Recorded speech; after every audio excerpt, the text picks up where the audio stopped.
حاولت تقتله ليه؟ علشان كافر. عرفت منين؟ هل قريت اللي كتبه؟ لم أقرأ له حرفاً.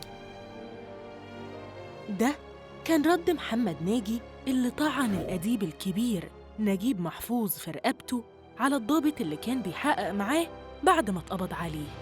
الحادثة حصلت يوم الجمعة 14 أكتوبر 1994 بعد ما نزل نجيب محفوظ من بيته علشان يروح يحضر ندوة ثقافية. بعد ما ركب سيارة صديقه الدكتور فتحي هاشم قرب منه ناجي. لحظتها تخيل نجيب إنه جاي يسلم عليه، فحاول يحييه، لكن ناجي بدل ما يسلم عليه غرس سكين في رقبته علشان يقتله، وبعدها هرب.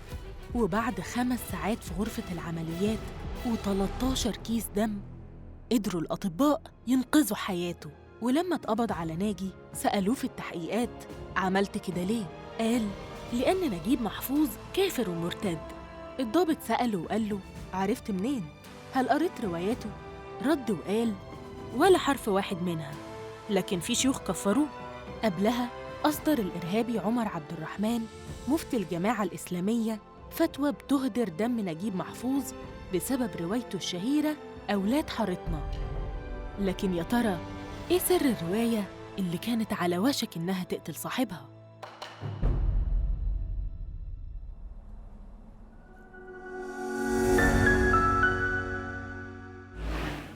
نجيب كتب أولاد حارتنا سنة 1959، لكنها لم تنشر في مصر إلا بعد وفاته سنة 2006. الرواية كانت بتناقش مفهوم السلطة سواء الروحية أو الاجتماعية أو السياسية بطريقة أدبية وإبداعية.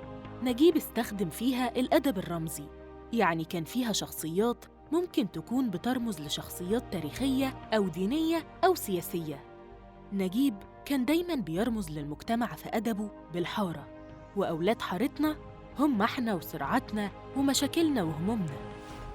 الرواية بتحكي عن الجبلاوي، أصل الحارة والجد الأكبر لأهلها، اللي أهل الحارة ما شافوهوش، لكنه كان بيبعت لهم رسايل عن طريق أشخاص زي جبل ورفاعة وقاسم اللي حاولوا يصلحوا من أحوال أهل الحارة. وفي آخر الرواية بيظهر شخص اسمه عرفة بيفكر بطريقة مختلفة وبيخلق صراعات كتيرة منها مع الجبلاوي نفسه. الرواية تعرضت للهجوم من شيوخ سلفيين على رأسهم الشيخ عبد الحميد كشك وجهاديين ومتطرفين زي الجماعة الإسلامية، ده غير انتقادات من بعض شيوخ الأزهر زي الشيخ محمد الغزالي اللي طالب بمنع نشر الرواية. اللي هاجموا الرواية تعاملوا مع شخصيات الرواية زي جبل ورفاعة وقاسم بشكل حرفي وكأنهم أنبياء بالفعل، ده غير شخصية الجبلاوي اللي اعتبروها بتشير للذات الإلهية، وبالتالي شافوا إن الرواية فيها تعدي على المقدسات الدينية. نجيب كان رده عليهم بسيط. في الأدب الرمزي عاوز طريقة للقراية، في رمز وشيء بيشير إليه، وانت بتقرأ الرمز اعتبره رمز مش المرموز، وإلا هتلخبط الاتنين يبقى راح العمل.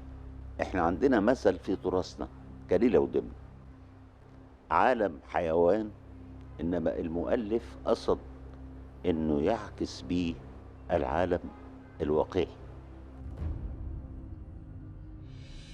البعض شاف كمان إن الرواية بتنتقد السلطة السياسية، وده ساهم بجانب ضغط الأزهر والإسلاميين في قرار نظام عبد الناصر برفض نشر الرواية في مصر. ورغم إن نجيب نشرها على شكل مقالات في جريدة الأهرام، لكنه اتطلب منه ما ينشرش الرواية في مصر، وهو تعهد بده.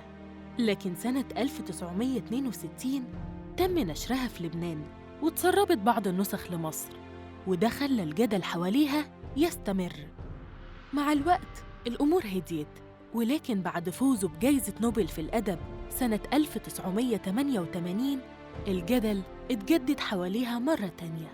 وفي الذكرى السادسة لحصوله على الجائزة كان في خلية إرهابية بتخطط لقتله بسبب الرواية، وبالفعل نفذ الهجوم محمد ناجي بناء على فتوى الشيخ التكفيري عمر عبد الرحمن.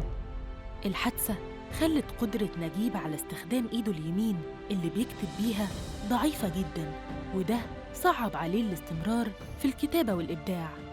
ورغم كده قال إنه لا يشعر بضغينة تجاه من حاول قتله، لدرجة إنه بعد الحكم على ناجي بالإعدام وقبل ما يتم تنفيذ الحكم طالب نجيب بعدم إعدامه.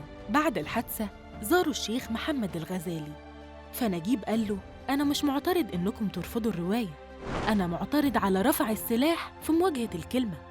الحقيقة إن قصة نجيب محفوظ مش فريدة، كتير من الأدباء أو المفكرين اللي ناقشوا أفكار ممكن يعتبرها البعض مسلمات واجهوا نفس المصير، سواء القتل زي الدكتور فرج فودة أو الكاتب الأردني ناهض حتر، أو النفي زي الدكتور نصر حامد أبو زيد، أو الإعدام زي المفكر السوداني محمود محمد طه. كلهم قدموا أفكار جريئة ومختلفة عن الأفكار السائدة وقتها، وبدل الحوار معاهم اتقابلوا بالقتل والنفي أحياناً، ومنع كتبهم ورواياتهم في أحيان أخرى.